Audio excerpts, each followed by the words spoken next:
Hi, Paul Donovan here, avtechnician.ca, your channel for tips and tricks for AV technicians. Welcome.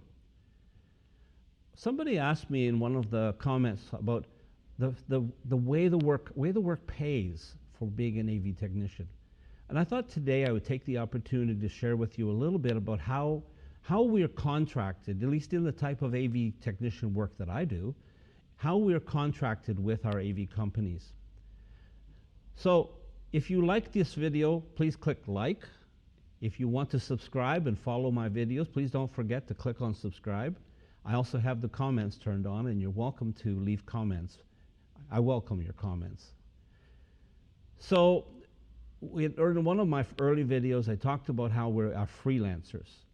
Do you know what a freelancer is? A freelancer just basically means you're a free and independent agent or contractor willing to do work.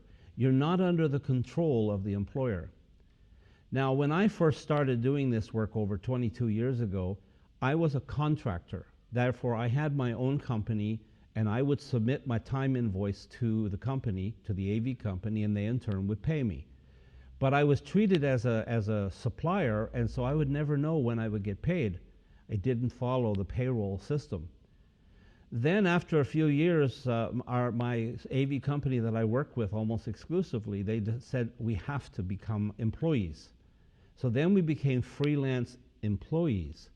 And this means we are then on the payroll system, means we contributed to the pension plan and we paid income tax. And of course, it meant we also got a paycheck every 2 weeks. Never missed a paycheck, although a couple of times due to holidays, they were 1 day delayed, but we never missed a paycheck. It was exactly on time. And this was great for my cash planning because it meant that I would get paid every 2 weeks. So in Canada, we have the Canada Revenue Agency, also called CRA. This is the revenue agency similar to the American IRS, the Internal Revenue System.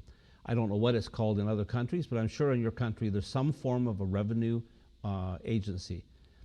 Here in Canada, Revenue Canada defines what an independent contractor is. An independent contractor, number one, is free to make their own schedule.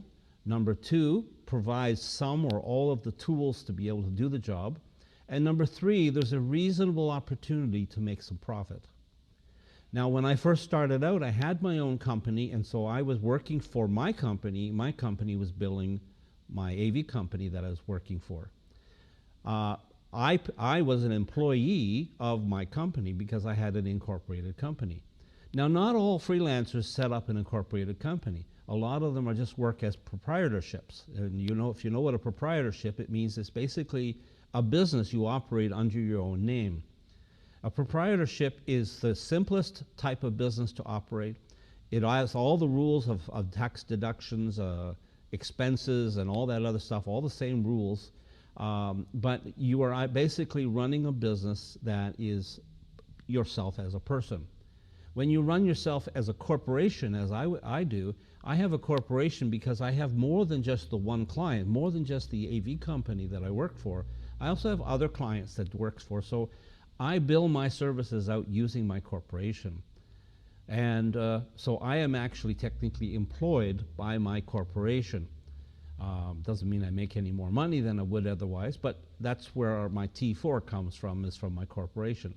But the AV company that I work for also gives me an income tax reform, a T4 in Canada. I believe it's a W2 or W8 or some number like that in the States. They give me one of those every year so I can do my income tax return. So as an employee, but yet still a freelancer, I have the right to say no to a shift or yes. I have the right to bill. And the thing is I now have a timesheet that I submit to the company, and the company in turn pays me. So where it gets difficult as being a contractor versus an employee is, as an employee, the company is in control of your schedule. The company provides the tools, and the company is basically in charge of everything. You just show up and do your job. That's great if you want to be that kind of thing, but as a contractor, Revenue Canada has clarified you have to have some control on your schedule, some control on the duties you perform, You should provide at least some of the tools to make the job happen. And as an independent contractor, especially if you're running as a proprietorship, there should be a reasonable opportunity to make a profit.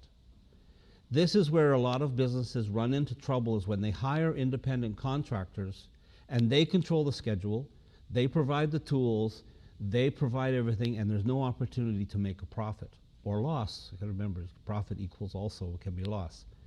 So this is a very fine line.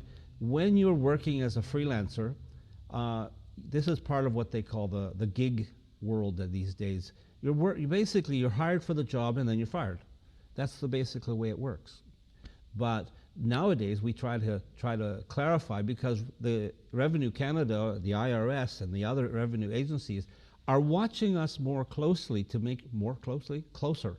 They're watching us closer because they want to be sure that, number one, is you're reporting your income, and two, that you're paying the appropriate taxes. And of course, if you're in Canada as an employee, you have to contribute to the federal pension plan and the employment insurance. Whether you qualify or not, that's a whole different thing. So this is part of the task of being a freelance contractor and or a freelance employee. And I thought I would try to clarify that, and I bet you're probably scratching your head trying to figure it out. But there's yourself working as a proprietorship in a business, and you're submitting invoices to the company, but you are actually the one doing the work. That's an independent contractor. You have a corporation that you've set up, like I have done with mine, and that corporation is the one who hires you, and the corporation in turn invoices the company. And then thirdly is if you become a freelance worker for the company where you're actually on their payroll. Sort of have to decide where you want to fit in all this, because Revenue Canada, IRS, or whatever the revenue agency in your country is, they all watching us very closely because they want to be sure that we are following the rules. We are paying our taxes and our pension plans and other things. So you sort of need to play this with the company that you're working with. Now, if you are working for more than one AV company, you may find that the contractor method works best for you because you have more control on the income and you have more control on the taxes and the pension payments and those types of things. But if you are working like I do, pretty much for one company, for one AV company, I've actually benefited by having this happen on payroll. Number one is they already deduct my income tax, they already deduct my pension plan, they already deduct from my employment insurance. I'm covered by their workers' compensation. I don't have to have workers' compensation for myself. There are many benefits that I find that work well for me as an employee. So for me, I found it was easier and much more beneficial for me to be an employee. I stopped carrying big bags of extra laptops and cables because I'm now an employee and they provide all the tools. I very seldom bring any of my own laptops or my own connectors or other things. I very seldom bring them with me when I go on a job.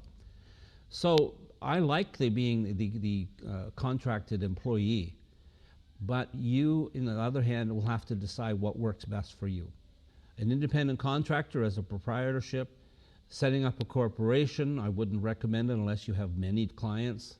And thirdly, whether you want to be a contracted employee for the company. Each of them has their own benefits, and as I said already, I don't want to keep repeating myself, you need to choose what works for you. I know what works well for me, so you choose what you want. So I'm Paul Donovan, avtechnician.ca, your channel for tips and tricks for AV technicians. Thanks for watching, and don't forget to hit subscribe if you like to follow my videos. And if you like this video, give me a thumbs up. And why am I looking at my thumb? No, look at my thumb. Thumbs up. And leave comments. Have a great day, and thanks for watching.